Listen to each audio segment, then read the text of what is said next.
ભાવનગરની અંદર તમામ જે ટીમો આવી છે તમામ ટીમોનું ભાવનગર કોંગ્રેસ વતી હું સ્વાગત કરું છું। ખાસ કરીને દરેક મહેમાનનું આપણે સ્વાગત કરવું જોઈએ, પણ ખાસ કરીને એક ટીમનો અમે જોરદાર રીતે વિરોધ કરીએ છીએ। ગાંધીનગર મહાનગરપાલિકાની જે ટીમ ભાવનગર ખાતે આવી છે, ગાંધીનગરની અંદર અત્યારે 300 જેટલા લોકો એડમિટ હોય હોસ્પિટલમાં, કોલેરાનો રોગચાળો ફાટી નીકળ્યો હોય અને 3 લોકોના મૃત્યુ પામ્યા હોય, ત્યારે એક શરમજનક બાબત કહી શકાય આ સરકારની કે આવી સંવેદના તો દરેક માણસમાં હોવી જોઈએ। અને અત્યારે અહીંયા જલસા કરવા ગાંધીનગર ભારતીય જનતા પાર્ટીના કોર્પોરેટરો અને અધિકારીઓ અહીંયા પહોંચી ગયા છે।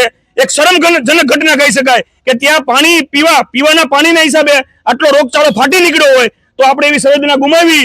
તો અમે અત્યારે એક જ માંગણી છે અમારી, ગાંધીનગરની ટીમ અહીંથી રવાના થાય।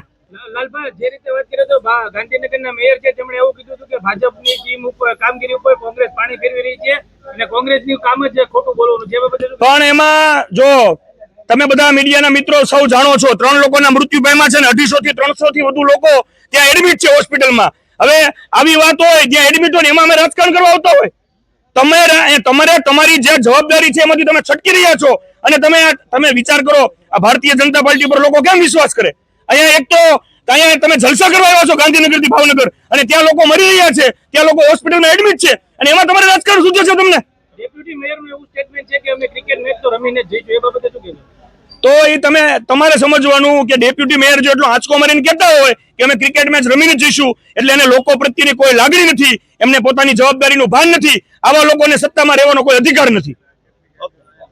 ટાઇફોઇડ છે, ખૂબ રોગચાળો ફેલાયો છે અને તેમ છતાં ગાંધીનગરની ટીમ અહીં ક્રિકેટ ટુર્નામેન્ટ સેરેમની ઓપનિંગ સેરેમનીમાં આવી છે, શું કહેશો? ઓપનિંગ સેરેમનીમાં આવી છે, અમે હકીકત ઓપનિંગ સેરેમની કરીને અમે ગાંધીનગર પર પાછા જવાના છીએ અને ઓલરેડી આરોગ્ય કેન્દ્ર અમારું સારી રીતે કામ કરી રહ્યું છે અને આ તો હકીકતથી અઠવાડિયે 3 દિવસ પહેલાંનું હતું, બરાબર।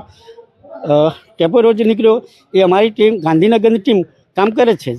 સર, એક બાળકીનું મોત થયું છે ટાઇફોઇડના કારણે અને કોંગ્રેસનો સ્પષ્ટ આરોપ છે કે ક્રિકેટ કાંગ્રેસ શું તો વેપાર થઈ યાર, કાંગ્રેસ તો એ જ છે નેગેટિવ વિચારધારા વાળી કોંગ્રેસ વિચારધારા જેવી છે, એવું ન હોય સાહેબ, મોત એવું ન હોય। ક્રિકેટ ટુર્નામેન્ટમાં ગાંધીનગર ટીમે ભાગ લેશે, કોર્પોરેટરો બધા નહીં રોગચાળો મહત્વનું છે। સર, અત્યારે સંપૂર્ણ કંટ્રોલ થઈ ચૂક્યો છે રોગચાળો? સંપૂર્ણ ગેવણા મતલબ 70 થી 75% રોગચાળો સંપૂર્ણ થઈ ચૂકેલો છે કહેવાનો મતલબ। ગાંધીનગરના કોર્પોરેટર મેચ રમશે કે રદ કરશે? ના, મેચ રમશે। તમારી માટે ક્રિકેટ ટુર્નામેન્ટ અગત્યની કે આ જે રોગચાળો ફેલાયો નહીં, રોગચાળો છે અમારું પદાધિકારી અમારી ફરજમાં એવું આવે છે કે અમારો જે રોગચાળો ફળ નીકળ્યો છે એ અમારા માટે ઓકે છે।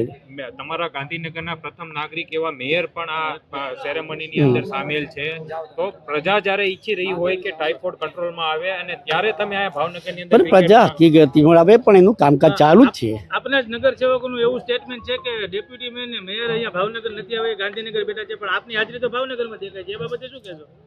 ના, એ ખોટું છે, કારણ કે દેખી જ આવે છે કહીએ છીએ ભાવનગર છીએ। તમે કોંગ્રેસ કહેશો?